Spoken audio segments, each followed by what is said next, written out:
Hey guys, today is prosecution day for Derek Chauvin in that George Floyd murder case.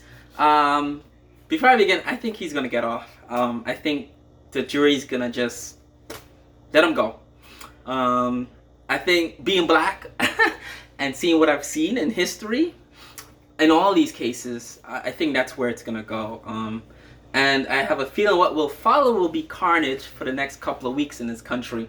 So I'm gonna go out to the store in a minute and get water, toilet paper, and supply of like canned goods because I have a feeling like people protested last summer, right? And nothing has changed since last summer to now. To the point where a week ago, I did a video here where a kid, 20-year-old man, was shot 10 miles away from the trial, right? Because the officer mistook a taser for a gun during a traffic stop, right? Nothing has changed, right? In a full year. This is gonna be next month, a month from today. Actually, will be a year. This all went down. A month shy of a year, and we're still in the same place we were, right? And now this is nothing to do with BLM anymore. This is not a BLM thing, but people will go crazy, right? Tonight, tomorrow, the rest of the week, probably for a couple of weeks, right? I know they told the Capitol Police not to engage the insurrectionists when Trump told them to march on the Capitol.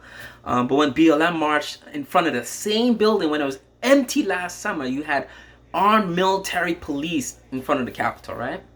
And now it comes out that Capitol Police and National Guard, they're all told, oh, stand down, don't engage anyone. Basically, let them in, let them come in and damage property and threaten Congress people. That's not even hanging out in the building. They're having the most important meeting of this century to choose the next president. Imagine how crazy that is, right? Black person protesting, or people of color, white people in that mix too, protesting for George Floyd or for social justice scares these people in government more than armed Trump supporters storming a Capitol building to attack, kill.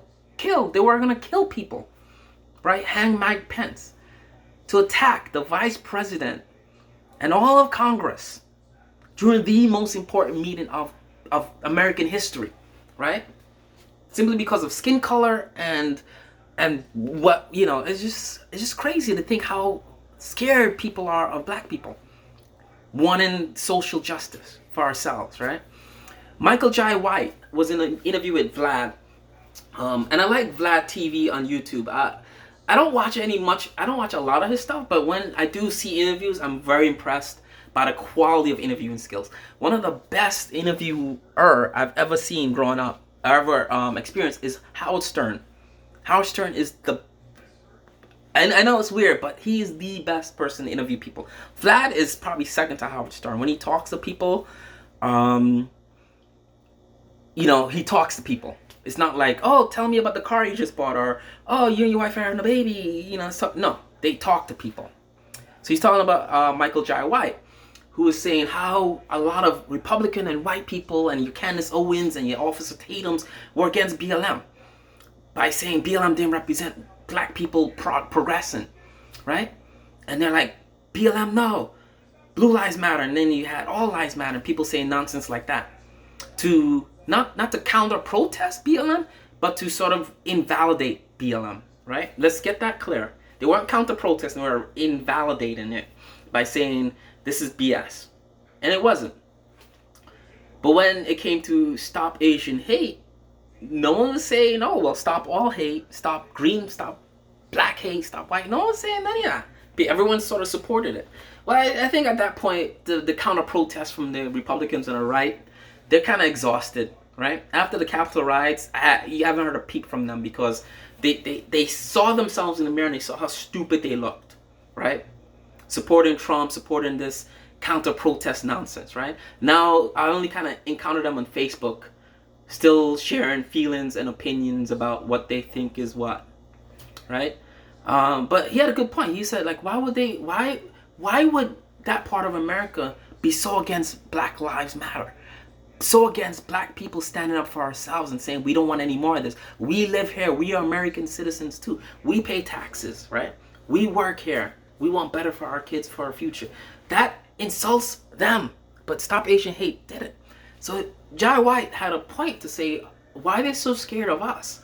Right? Is it they have a fear for, is it guilt from slavery for what they've done? Is it that guilt that white people have? Right? That black people are going to rise up and just obliterate all white people that we see? Right? No. We black people are not like that at all. Right? But they have this in the back of their head. And Jai was right. Jai White was right. He said in the back of those people's head is that reminder that shit, we kind of did these people dirty and now they're marching BLM. It's getting scary. We gotta say all lives matter, blue lives matter, right? It scares them. And he's right. When this trial ends, play in the next room. I'm actually getting my vaccine today, my COVID vaccine, the first one. I'm getting that in an hour's time. But when this trial ends this afternoon, and I know Chauvin will get off. It happens every time and time again. We came a full year, and a week ago, the same kind of thing happened. Unarmed black man tased to death. I'm shot to death when they were trying to tase him during a traffic stop, right? And I'm about to go get my supplies now. I can't buy a gun. I don't think I want to buy a gun, but I'm going to get toilet paper, paper towels, bottled water, and canned goods, because I have a feeling that tonight we'll find out what's in everyone's mind, right? We'll find out what people watching this trial, we'll find the true nature of humans tonight, right?